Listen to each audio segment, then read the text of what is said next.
So here we are again, back with another installment of this series. And today it is my boys, my team, Newport County. Now, obviously, I'm not going to go into too much depth because I could go on for ages talking about Newport and going on about the season.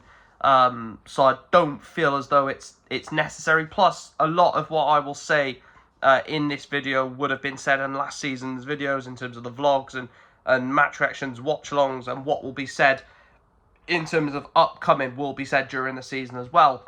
In terms of last season, then 22nd in League Two, just about stayed in the division. A couple of bad results where we got draws, or a couple of draws where we got wins, and we probably would have gone down. I think we were 2 or 3 bad results away from relegation, in my opinion, and we were dreadful all season. Even the games we won, we looked absolutely abysmal in. FA Cup got beat in the first round by Peterborough United, and obviously got beat in the EFL Cup by Leyton Orient. That 4-1 humbling at Brisbane Road was a tough one to take when Jacob Carney, let's not get into that, but Jacob Carney had a bit of a nightmare that day. And EFL Trophy got grouped, which contained Cheltenham, Reading and West Ham under-21s. If we were to beat Reading in the final group game, we would have gone through.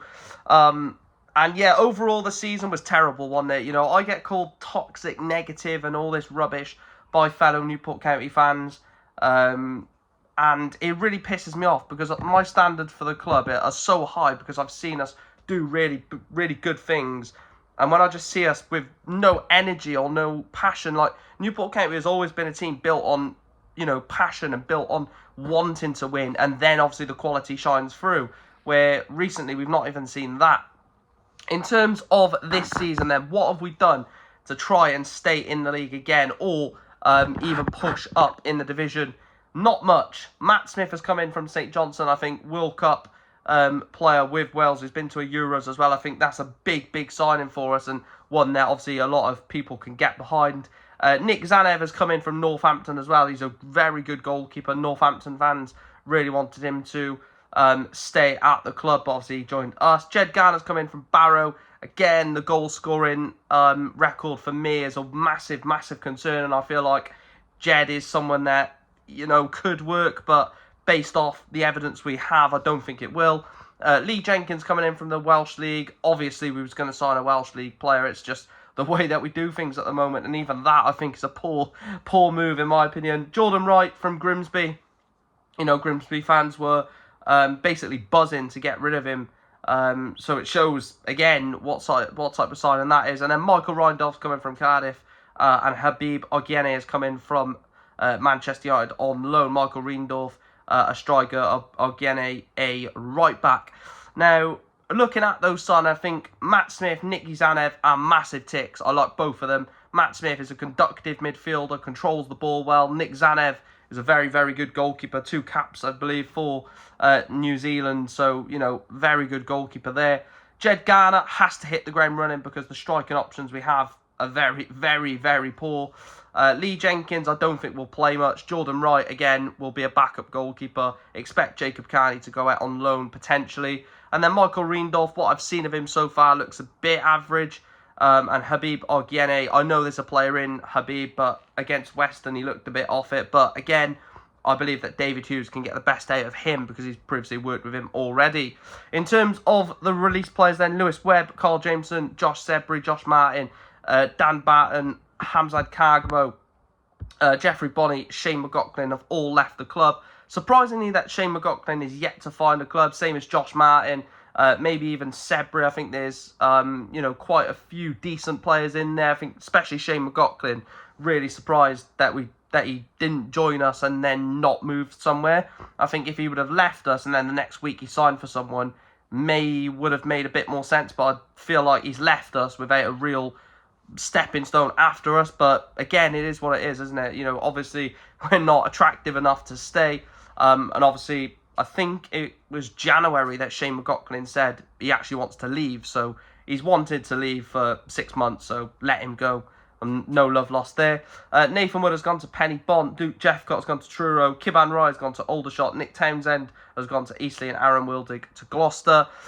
Losing Nick Townsend, of course, is going to be a massive impact. You know, he was saved a lot of shots last season, kept us in a lot of games. Yes, he conceded like 70-odd goals in the league, but, you know, he kept us in a lot of games where we could have got pammed 6 or 7 when we only lost 4. So, I know it doesn't matter, but, you know, those goals and, you know, getting us a point where we should have lost or getting us a win when we should have drew probably kept us in the league.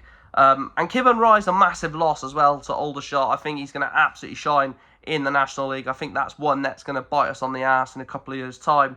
I do generally think that is a massive, massive player in Kiban Rye. Aaron Wildig, club captain, he's gone to Gloucester, and then obviously Nathan Wood, Luke Jeffcott never really had a chance of breaking into the first team anyway. So ins, average, outs, average. I think there's a couple, I say that because there's a couple of good ins and there's a couple of, you know, good outs in terms of getting players out of the door like Nathan Wood, Jeffcott, players who just weren't going to play. In terms of the key players then, the first one I've gone with is the centre-back Matt Baker, 22 years of age, has had the captain's armband in the last couple of pre-season games, could be our captain for next season. I fully expect him to get that. It doesn't look like an obvious player in the squad apart from him right now. He seems like a leader at the back at 22 years of age as well. Definitely someone who can grow into the role and also be good at it for the time being. Can score goals as well from set pieces, you know, so he can be a pivotal part for us next season. The second player I've gone with is the new boy, Matt Smith, 25 years of age, signed from St Johnstone, has got pedigree galore, obviously from playing in the Scottish League, played for MK Dons as well, obviously Wales international on multiple occasions. And I just think at 25 years of age, he's the perfect mould for us. He's not too old. He's not young. He's got that, you know, Football League experience and world experience, so to speak. And then the last one is Bobby Camworth. I don't think I could have put anyone else other than Bobby Camworth. He was our top goal scorer last season. Granted, that wasn't hard, only 9 goals, considering 2 hat-tricks in there. So we only scored 3 goals apart from the 2 hat-tricks. But you've got to put the ball in the back of the net, no matter how they happen, haven't you? I think he's a massive player for us this season. I think last year there was a lot of robotic performances from Bobby. I'd rather him just get his head down and run at defenders rather than try and be tricky and try and do, you know, do everything rather than something, so to speak. I'd rather him just focus on the basics than try and, you know, be this superstar Galactico player. But I think if he gets his head down, gets, you know, goals and assists and really pushes us on this year, he could be a key player. And then rough prediction, I've gone bottom half. I just don't think we're good enough to push anywhere near the top 12, even the playoffs. I think around 16th to 19th this season. And I'm saying it now, expect a difficult season. Expect a season where we're coming to the end of it going, well, that was a waste. People will try and cover it up and say that, you know, it's changing and etc., etc., but it's not. It's the same old thing, season upon season upon season, and it's not changing. So I've gone bottom half. I think we're going to struggle. Maybe a couple of nice wins, maybe a cup run, but means nothing, does it? So that is Newport County season preview for 25-26. Make sure to smash a like on the video. Do subscribe to the channel. Up the county, by the way.